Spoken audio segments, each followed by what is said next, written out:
Sobat Improvement.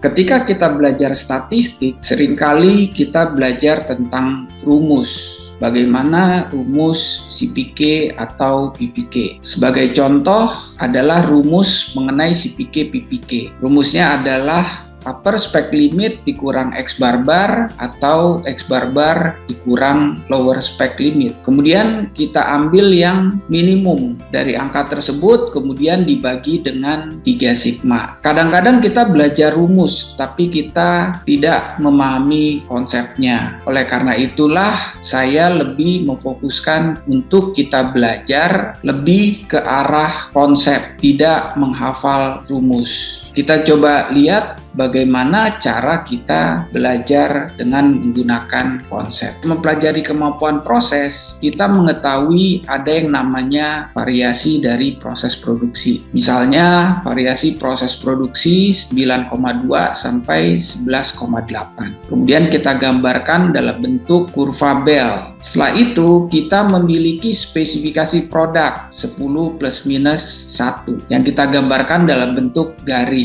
Dari ilustrasi ini kita bisa melihat perbandingan antara variasi proses versus spesifikasi. Kemudian kita akan melihat berapa posisi variasi terhadap spesifikasi bawah, yaitu 1,5. Kemudian kita akan melihat posisi variasi terhadap spesifikasi atas, yaitu 0,5. Kemudian kita akan membandingkan dengan setengah lebar variasi. Dari situ kemudian kita lihat konsep secara rumusnya, yaitu minimum dari posisi variasi terhadap spesifikasi atas atau bawah dibagi setengah lebar variasi. Sehingga kita dapat perhitungan, kita ingin mengambil 1,5 atau 0,5, diambil yang terkecil.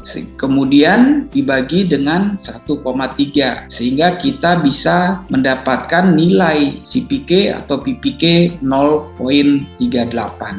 Inilah bicara tentang belajar konsep. Sekarang kita akan coba masuk lebih detail mengenai validasi kemampuan proses atau produk. Sebagai contoh, kita ingin memproduksi teh manis. Kita lakukan produksi teh manis 100 gelas, kemudian kita mengukur variasi kadar kemanisan. Dan didapat kadar kemanisannya adalah 8,7 sampai 11,3%. Variasi dari proses kita gambarkan dalam bentuk kurva Bell. Satu kamar adalah bicara proses produksi, kemudian kamar yang lain bicara tuntutan spesifikasi produk. Tuntutan spesifikasi produk kita dapatkan dari hasil riset. Ternyata kadar kemanisan yang disukai oleh orang Indonesia adalah 9 sampai dengan 11%. Spesifikasi ini kemudian kita gambarkan dalam bentuk garis. Spesifikasi bawah 9%, spesifikasi atas 11%. Kemudian pertanyaannya adalah, apakah variasi proses produksi kita mampu memenuhi tuntutan produk? Itulah tujuan dari validasi kemampuan produk atau proses. Membandingkan variasi proses dengan tuntutan spesifikasi produk.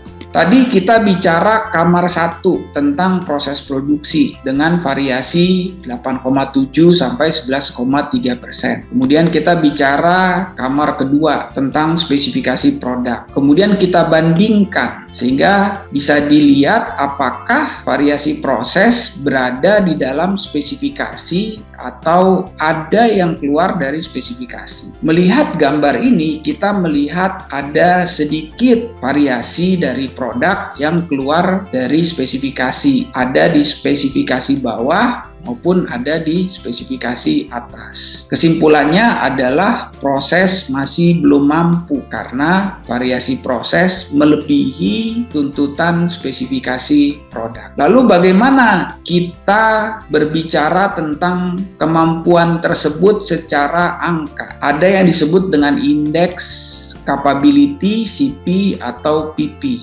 CP atau PP adalah membandingkan lebar variasi dengan lebar spesifikasi, sehingga kita mendapatkan rumusnya adalah lebar spesifikasi dibanding dengan lebar variasi. Secara ilmu statistik, rumusnya adalah upper spec limit dikurang lower spec limit dibagi dengan 6 sigma. Namun seperti yang tadi saya sebutkan bahwa kita fokus untuk belajar konsep. Oleh karena itu, rumusnya adalah rumus konsep. Lebar spesifikasi dibagi dengan lebar variasi. Dari sini kita bisa lihat bahwa lebar spesifikasi adalah 2%, sedangkan lebar variasinya 2,6%. Kita bisa lihat bahwa variasi lebih lebar dibanding spesifikasi. Oleh karena itulah kita mendapatkan nilai CP atau PP 0,77. Ketika CP atau PP yang kita dapat di bawah 1, itu artinya ada sebagian produk yang keluar dari spesifikasi. Seperti ilustrasi yang ada di gambar ini. Ada sebagian kecil yang keluar spesifikasi di atas,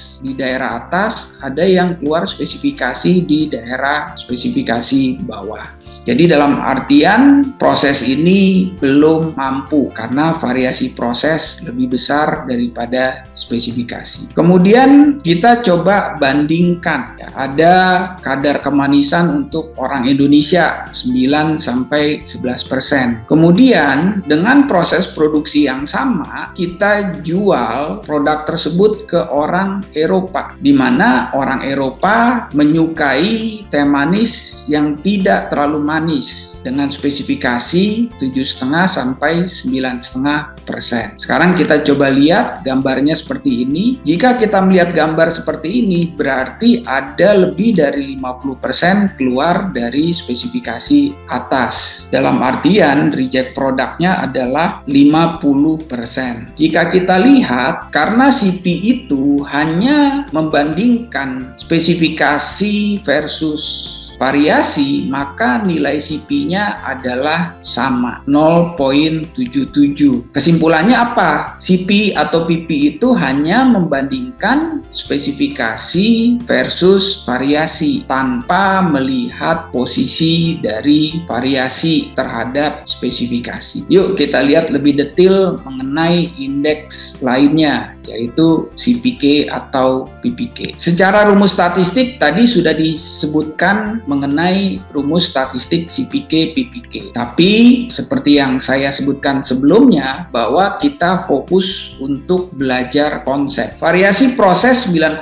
sampai 11,8 kita gambarkan dalam bentuk kurva Bell. Kemudian spesifikasi produk 10 plus minus 1 kita gambarkan dalam kurva garis. Kemudian kita bisa hitung berapa posisi variasi terhadap spek bawah dan berapa posisi variasi terhadap spek atas. Karena kita punya dua angka, kita pilih yang terkecil. Jadi dalam hal ini kita akan pilih yang 0,5. Kemudian dibagi dengan setengah lebar variasi. Kenapa setengah lebar variasi? Karena di daerah spesifikasi kita bagi menjadi 2. Oleh karena itu di daerah variasi pun kita bagi menjadi 2. Jadi untuk kasus ini CPK atau PPK-nya kita mengambil dari dua angka 1,5 atau 0,5 diambil yang terkecil, berarti kita ambil 0,5, kemudian kita bagi dengan setengah lebar variasi, yaitu 1,3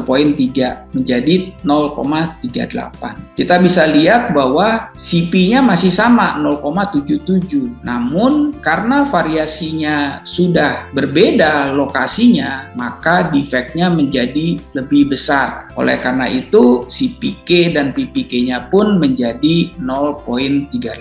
Jadi CPK atau PPK itu melihat posisi variasi terhadap spesifikasi atas atau spesifikasi bawah. Sekarang kita coba bandingkan produk yang dijual ke Indonesia versus yang dijual ke Eropa. Produk yang dijual ke Indonesia CP-nya adalah 0,77. Karena posisi variasi persis di tengah spesifikasi, maka CPK-nya adalah 0,77. Sedangkan produk yang dijual di Eropa walaupun CP-nya sama 0,77, tapi karena variasinya bergeser hingga lebih dari 50% keluar kontrol limit, maka CPK atau PPK-nya menjadi berbeda. Kita memiliki dua angka, minus 0,5 atau 2, kita ambil yang terkecil, yaitu minus 0,5. Sehingga kita dapat CPK atau PPK-nya adalah 0,38. Definisi minus ini menandakan bahwa lebih dari 50% produk keluar spesifikasi. Jadi dari ilustrasi dua jenis